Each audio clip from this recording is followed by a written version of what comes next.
Well, thank you so much, Bevan, for this very kind introduction. It is now my pleasure to introduce an amazing lineup in this panel. Let me start with Michelle Nicot, who is the head of global talent programs at Maersk. Michelle spent her entire career in operations, leadership development, and talent management across multiple industries, actually with Starbucks, Slalom Consulting, and Maersk.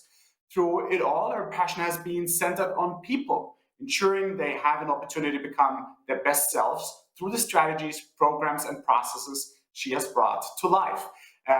Michelle, thank you very much for joining us.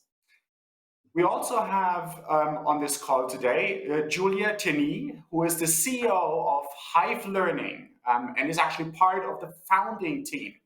For those of you who have not been in contact with Hive Learning before, it is actually a peer learning platform used by hundreds of big organizations to power a combination of peer learning programs and peer learning networks to accelerate a key cultural change at a scale through a unique combination of top-down and bottom-up learning. We're going to see that, and I think we're going to discuss this a little bit more at length, that their largest practices are around inclusion, leadership, and innovation. You might have heard of them, or you might know of them for their work powering the NHS workforce application, clearly one of the success stories during this crisis. Welcome as well to you, Julia.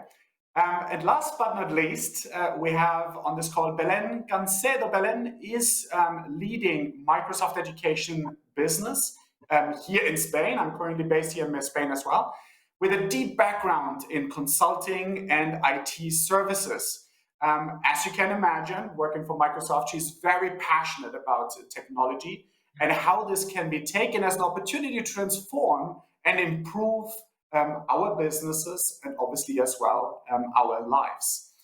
Belén has a wide experience in several executive positions, working in companies not only at Microsoft, but also in the technology sector, such as IBM, where she actually led the business unit for Spain, Portugal, Greece, and Israel, or for instance, as well at PwC, where she was a managing director on multiple projects. Belén has studied economics here in Madrid at the Complutense University and specialized in auditing. So as we have already seen, we have an amazing lineup for today, and we want to dive in a little bit deeper in how to make it happen. How can we leverage technology in order to make learning happen? But I think let's address at the beginning the elephant in the room. Everybody's talking about COVID-19. Everybody's talking about this pandemic. So let's try to link these two subjects a little bit more. And I wanted to talk a little bit more about online learning. Some of us have implemented as well hybrid learning approaches, so combining face-to-face interaction with online learning. So my question is, fast forward a couple of months, think a little bit ahead. Is this all going back to normal? Is this about to change again? Are we only going to deliver our learning programs face-to-face, or is there something here to stay? Shall we start maybe with Michelle this time? Sure. Yeah, my feeling at the moment is that we will continue to work with a hybrid solution, at least where I'm working. We won't go back to fully face-to-face. We've had a lot of really great success in moving some of our programs over. And I think that there's also more of an awareness now of when do we really absolutely need to be together and when is it nice to be together. So I think there'll always be these questions that will suit the business and our bottom line as well, but also know people are social beings and we love to be together. So I don't imagine that will only be online forever. We'll go back to a hybrid. Okay, fantastic. Julia, what's your take on this? Would you agree on that, or do you have a slightly different perspective? I won't be too inflammatory. I agree absolutely there's a place for face-to-face, but I wouldn't be sat here if I didn't believe quite strongly that the learning has needed a bit of disruption for a long time. And I feel like quite a lot of That's what I was hoping for. I'm totally passionate about it. Look, I've sat through average training that's taken way too much time out of my diary. I've also sat through fantastic training, don't get me wrong, which, got me, had a proper light bulb moments, meeting great people, getting a great engagement with the company, but I forgot 80% of it 2 weeks later. And then I also have sat through a lot of forced kind of grey, lifeless e-learning courses, and that is why I do what I do today, because I really believe there was a lot of shake-up to happen in the industry, and it's probably, well, it certainly is behind a lot of the other sort of workforce tools that we see. And I think that's because largely organisations don't see it as a kind of fee-earning, HR systems and L&D systems sadly seem to sit at the back of the queue quite often for a lot of organisations, because they're not quite as easy to see the ROI. So aside from my personal views, you always also have, the McKinsey reports and the Deloitte's out there saying that 80% of CEOs don't feel like they get the ROI from traditional, or their overall learning spend, which is, mostly still sat in traditional places. And then on our platform, we've got over 4,000 programs and networks live at the moment, and you won't be surprised to know that obviously there's been a massive rise in engagement from users through this period. And I know a lot of other platforms are seeing the same thing. So actually there's been this sort of natural, adoption, unlike any other time that we've seen, certainly in the last 7 years. That being said, you could say that's circumstantial of the environment, but we're also seeing that kind of net linked to outcome scores. So people are saying they're getting more value there. They are, we're seeing consistently 90% of people were measuring their behaviour change happening, and they're doing that through kind of a lot shorter bursts and a lot more, I'd say, efficient use of time for today's world. So for me, with data like that, and also the cost savings that a lot of online can also bring, not only from people being not out of the office, but also sort of the costs that come with kind of physical face-to-face. I also agree hybrid, but I really hope that more online's here to stay, but the great online learning, not the kind of the grey dull stuff that perhaps people don't have such a positivity for. So let's see what Belen has to say about that. Obviously, I guess Microsoft is very interested in making sure that online learning is here to stay to a large extent. So what is your take, Belen, besides your personal interest or the interest of Microsoft of making sure that companies are using more and more online learning? What is your actual take talking to clients? Do you think this is only a temporary thing, or do you think they're seeing or start seeing the value of online learning? What's your take? Good morning to everybody. So we need to avoid going back to the past, so embrace these new opportunities for transformation. So we all want to go back to classes and face-to-face collaboration with students in the classroom, but we need to continue extending the value of digital collaboration. So making content available to other students who need it after a face-to-face lesson, for example, and also give flexibility to the system, either because students are sick or traveling, or because there is another outbreak of COVID-19 that brings us back to a remote and hybrid educational model. But once the boundaries of the classroom have been expanded, and this digital connection has been created, there should be no reverse. So in the COVID era, we have seen schools, institutions that have completely become a remote model and then reopened to students. So the first thing is that has happened then is that there is a pressure from the students themselves. So what they do in class today is the same as they did last week in a video conference by Teams, for example. So they call for an optimization of the way digital is used, the experience and the value of that remote connection. And this will also make at some point the time we spend face to face truly meaningful. Mm-hmm. So it seems all of you agree to a large extent that probably the future is going to be hybrid, at least, right? We clearly see that there is a value in social interaction, and we could maybe argue to some extent that, and that at least I take this away from Michelle's point, that online building these social bonds might still be a little bit more challenging, but once these bonds have been created, it is actually quite easy nurture and continue this relationship in an online space, it seems, right? So probably what the future holds is really a hybrid approach. So let's hope as well that Julia is right and that we can step up the game, let's say, on online learning taking place.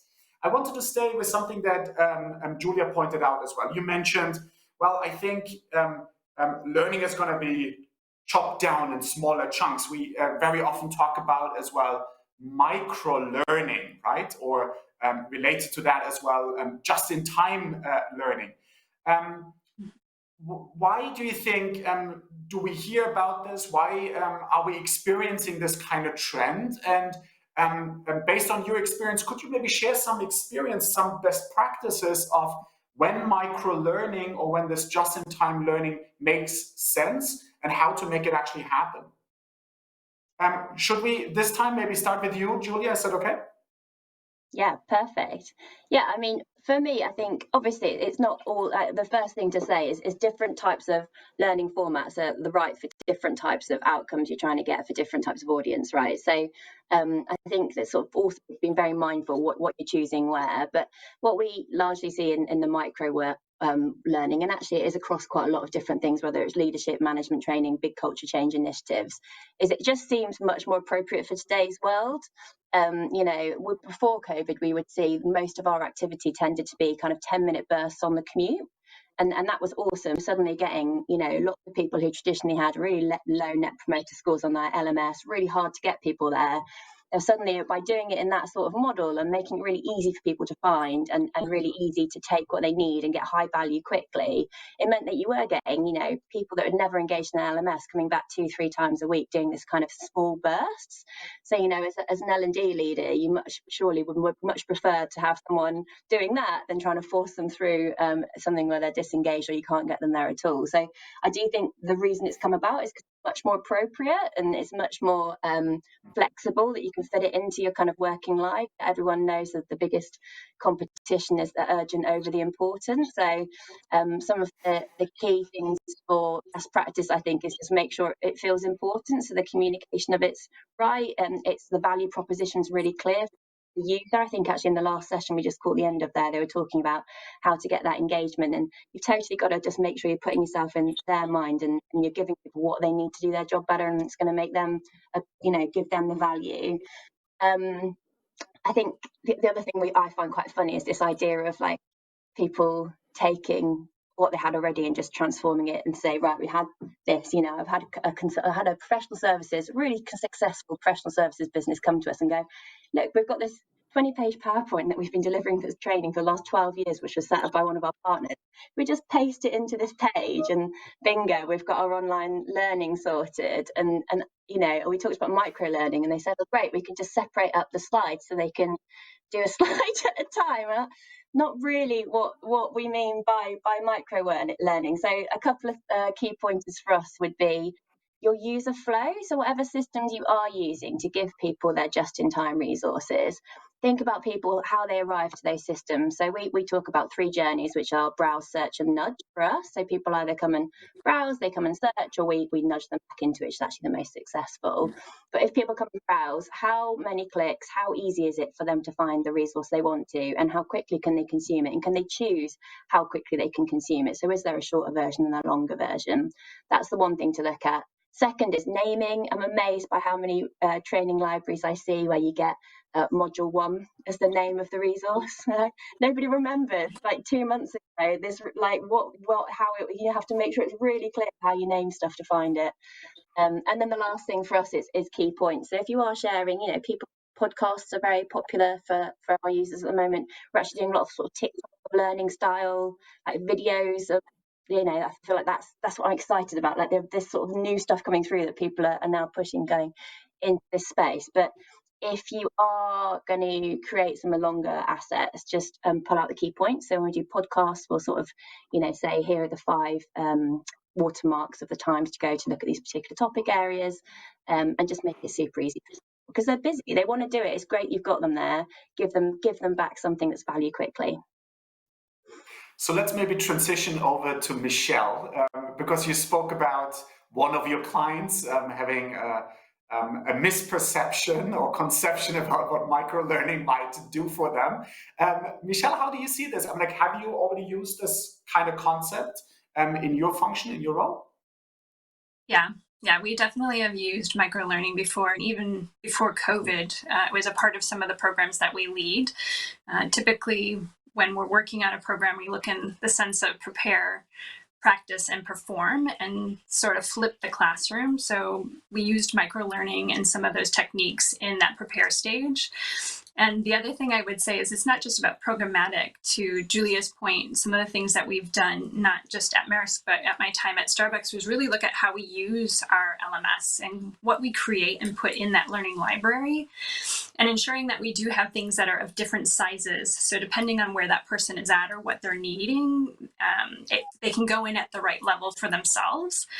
And then also creating campaigns around some of those things. So if you at Starbucks look at the partner life cycle of the year and what our employees, which we called partners, did, what are the things that matter most throughout that life cycle, and what might they need or want to explore? And then we would create campaigns within our social media channels that would bring people to our learning library based on those different topics. So it's partly anticipating those needs, but then also from a strategic workforce plan, what are those things that are most important to us this year and into that plan, so those next 5 years, and what are the skills that we want to highlight and start getting people to nudge towards on their own, so that by the time we get to the need, we've already started to like get that mindset and those ideas in place, so it's not new for people. So I do think that there is a lot of strategy behind what you can do when you're looking at microlearning, even if it's just a quick 3, 5, 8, or 10 minutes.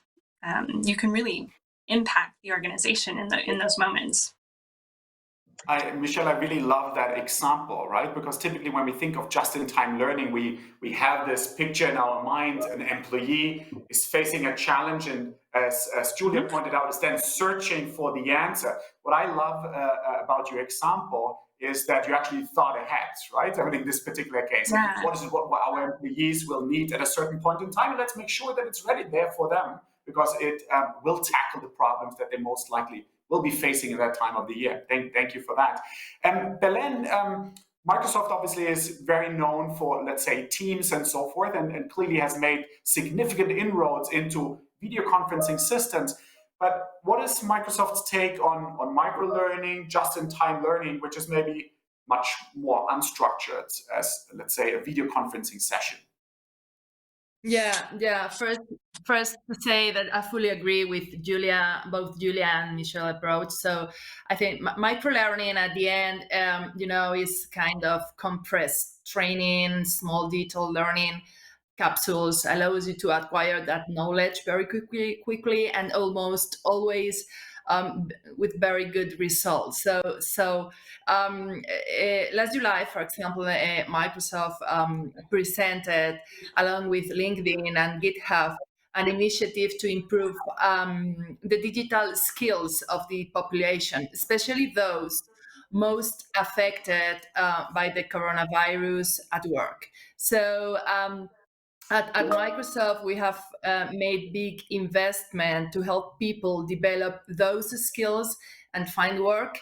So we have expanded our learning platforms of Microsoft Learn, to provide free access to courses and content, and for students and for teachers to be prepared to advance their career. So over the course of these 3 months, so Microsoft, for example, in Spain, has facilitated the digital skills training around for 193,000 people, and that investment will continue. So is micro learning is very suitable for continuous learning in organizations that requires a high degree of effectiveness in its training actions, and also this system allows immediate learning and complete adaptation to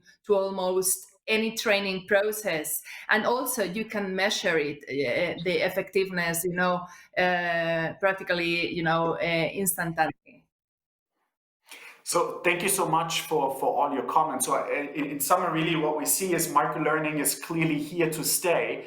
And you pointed out some of the reasons why this is happening. I wanted to just add a little bit our experience. Obviously, we're talking really about students or participants who are in a more serious learning process, in that sense that they typically enroll for a year or even sometimes 4 years in a learning journey.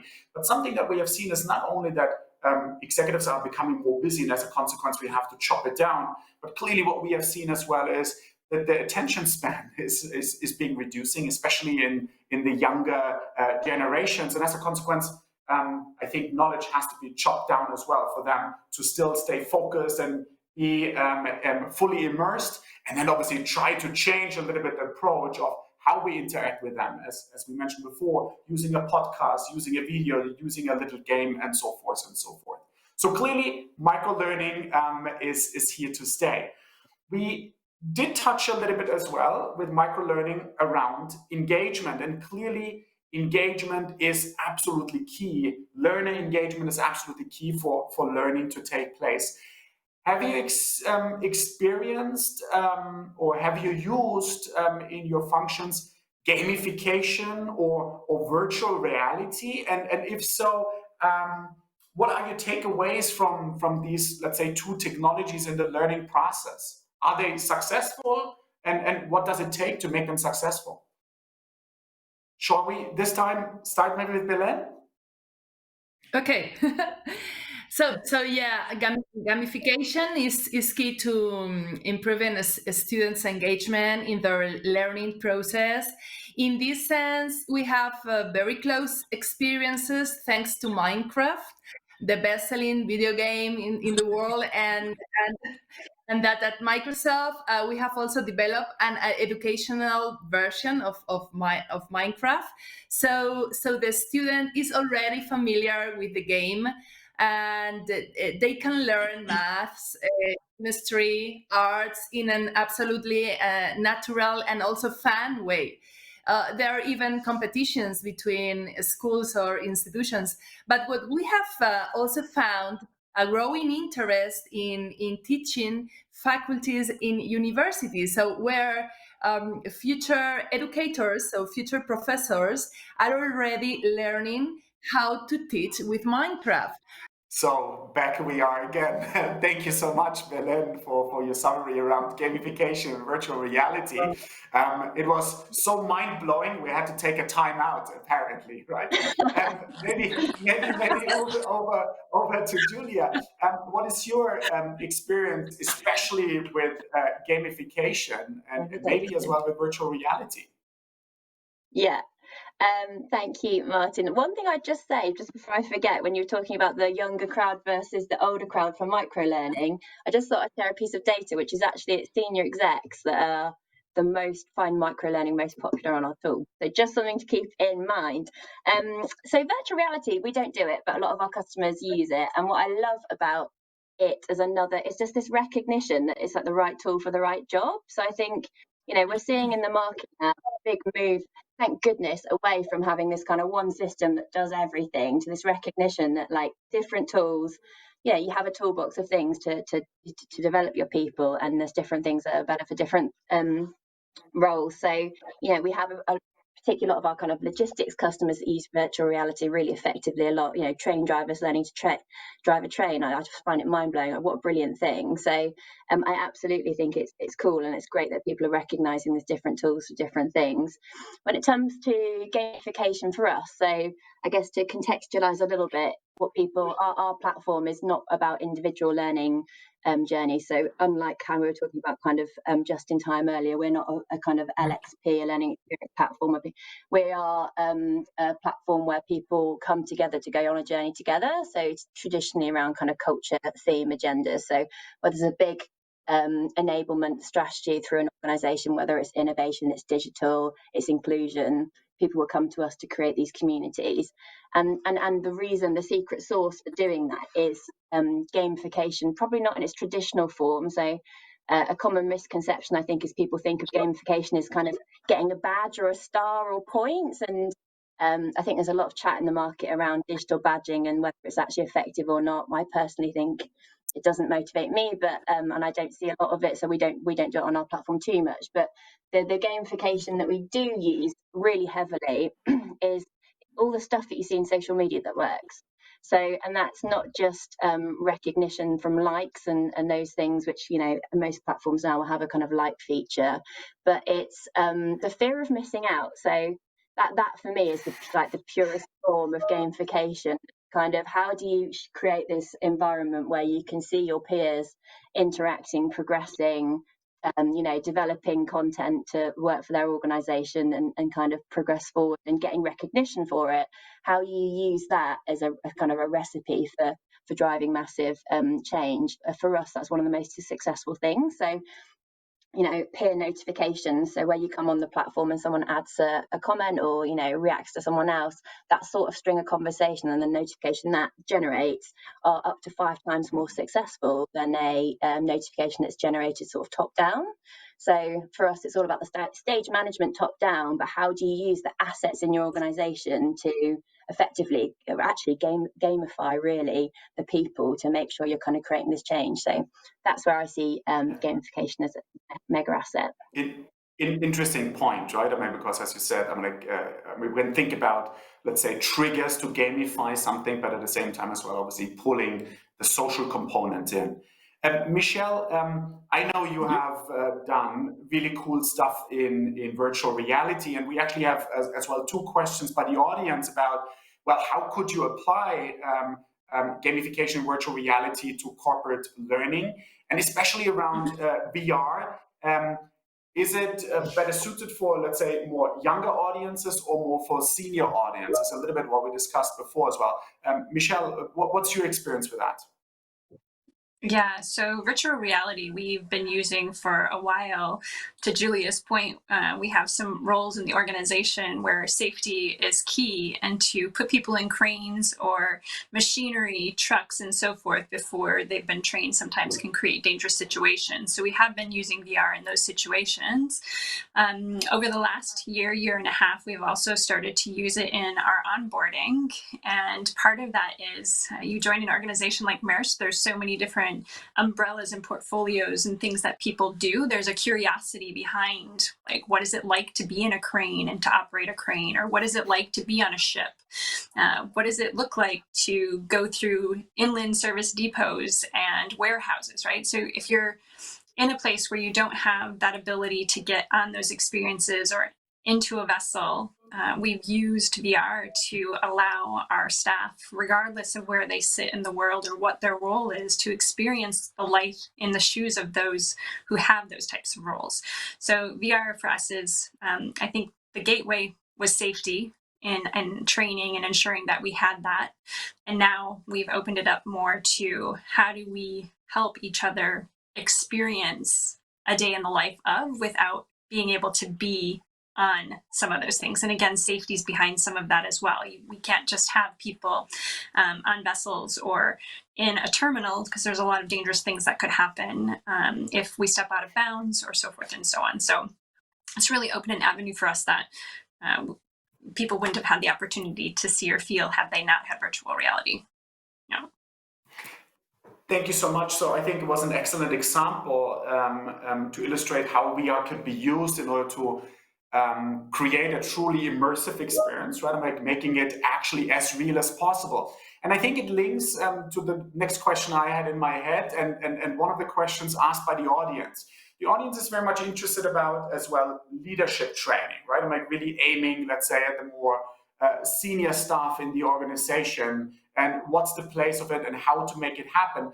And my next question was really around coaching, which I think probably has a place with respect to leadership development. So what do you see the trends around, let's say, coaching, or more in general as well, leadership development? How, what's the place, and how to make it happen? Julia, shall we maybe start with you at this time? Yeah, I mean, we get high demand for it, and we see a lot of it happen on the platform. I'm not sure. Give me a moment to think of any specific insight. Maybe move on to one of the others who have more perhaps impractical. I'm trying to think of the great thing to share. Fantastic. Michelle, shall we start with you? Is Sure. that okay? Yeah, I definitely feel that we've seen an increase in people wanting coaching. I can share an example of some work that we're doing right now around what we're calling mental fitness. And we put some feelers out through program alumni, but also in social media within the organization to ask people, like, what does meaningful support look like to you? Because we're trying to decide, how do we create a suite of things to help support people in developing their mental fitness that incorporates all the things that we're talking about today with micro-learning, gamification, otherwise. And the number one thing that we're hearing from people is they want to have a coach. They want someone that they can tap into and to speak to and work through the different scenarios that they're facing and the complexity of those scenarios that maybe weren't there pre-COVID. So coaching is definitely relevant. And again, something that we've used in the organization at the executive levels and mid-management levels before, but now we're seeing that trickle down even further into the organization with the requests that we're seeing come in. So it's highly relevant right now. I mean, human connection and having that sense of being seen and heard and belong is at the core of who we are. So of course, coaching is going to be more relevant right now. So it is really the combination of leveraging technology for learning to take place, but at the same time as well, this human touch, right? I mean, this, which obviously coaching allows us to do. Belen, what is your take or Microsoft's take on this one around coaching, but also as well around maybe the place of leadership development and how to make it happen?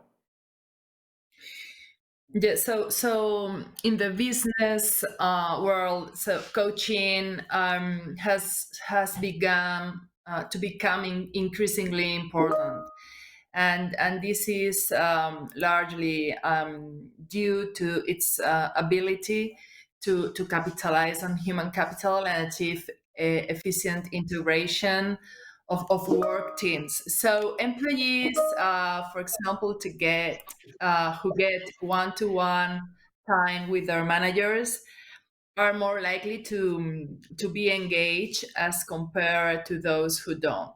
So the main objective will be to achieve both the efficiency in the results and the motivation and satisfaction of all the staff of the company. So why is so important and increasingly important? I think that it is a key tool to develop and enrich the potential of each of the people who make up the organization. And in addition, coaching allows the efforts made to provide the company with a concrete and specific benefit capable of reflecting on the trust of workers and even customers. So also it's important because I think it facilitates the process of adapting to change in some situations.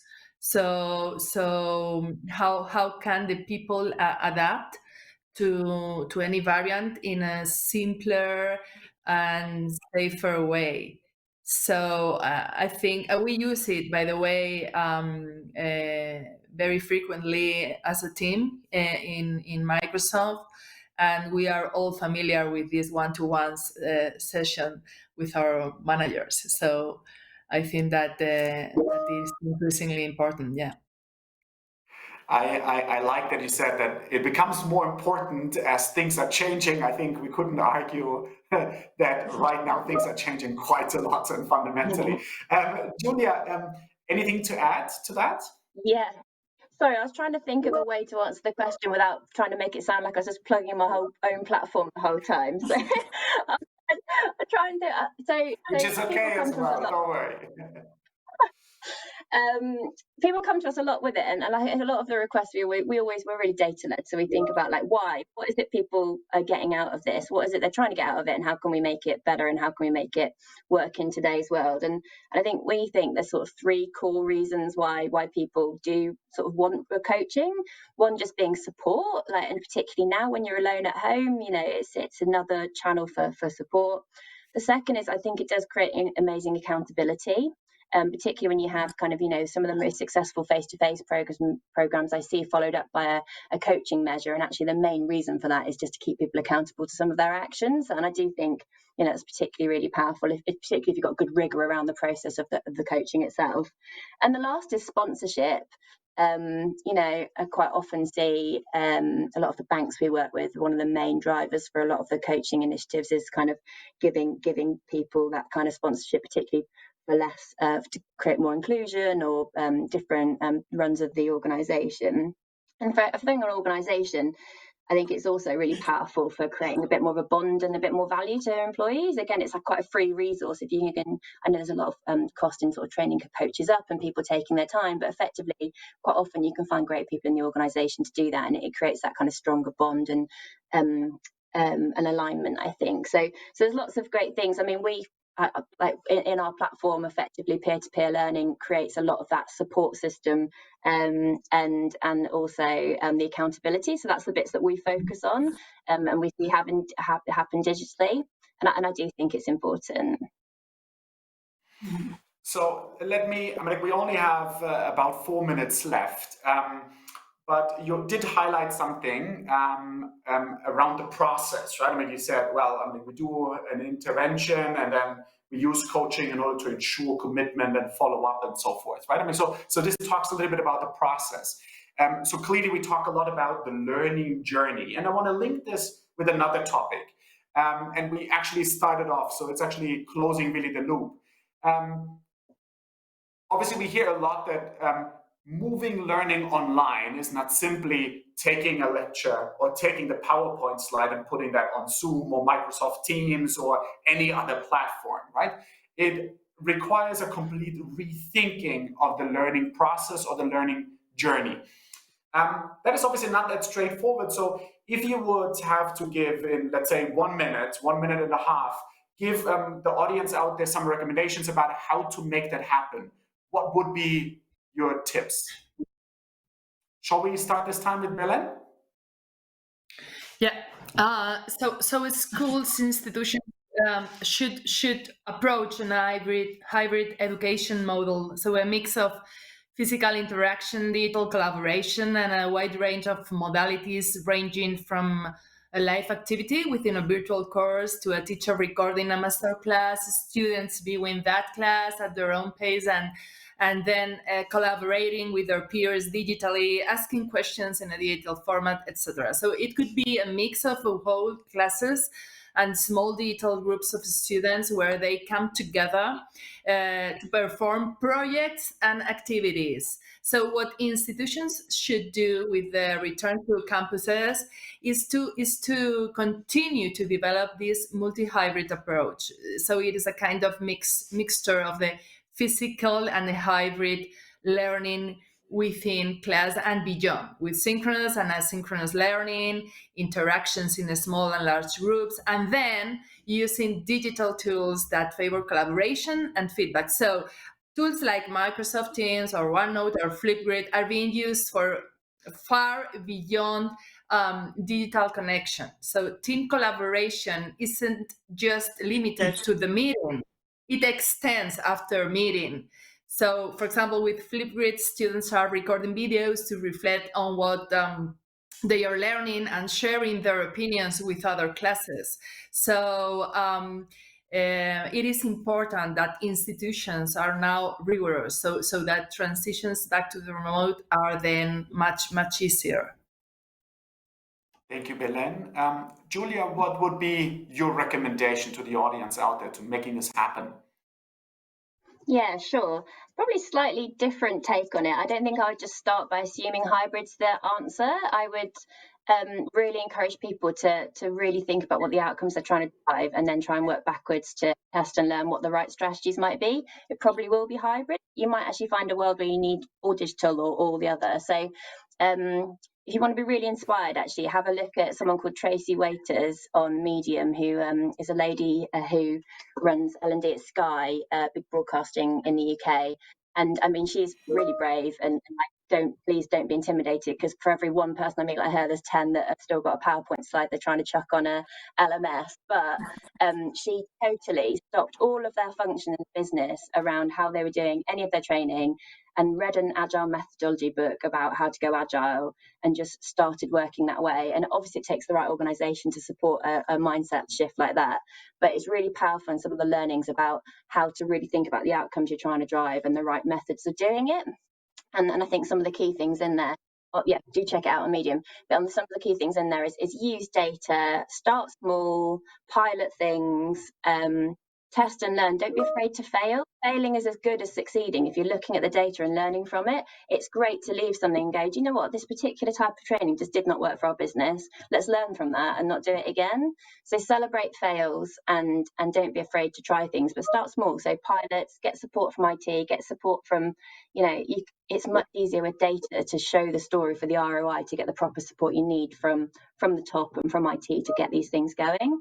And often a pilot's a really great way to do that and prove something, and also quite low risk. Thank you, Julia. Michelle, I know I put you in a difficult spot here. You had already several amazing recommendations. Could you complement to that? Yeah, I totally agree with that, what they've said so far. And I think that the biggest thing for me, beyond looking at what you're truly trying to achieve and getting brave enough to test some things quickly and be okay with failing, is always keep your learner at the center of what you're doing. And if they're not a part of your process while you're designing and thinking solutions, why not? What are you losing by not having them at the table with you? So I would suggest, on top of what we've already heard, is bring your learners to the table to help you design, and be champions out to the organization. There'll be a higher adoption and a higher likelihood for them to grow out and promote if they were involved in the process as well. So I would add that. Thank you so much. I can only say thank you very much to the amazing panel. I think we spoke a lot about learning taking place. I think this particular webcast is going to be the key asset, I think, in any learning organization in the future. So thank you so much for all your amazing insights and recommendations. Thank you.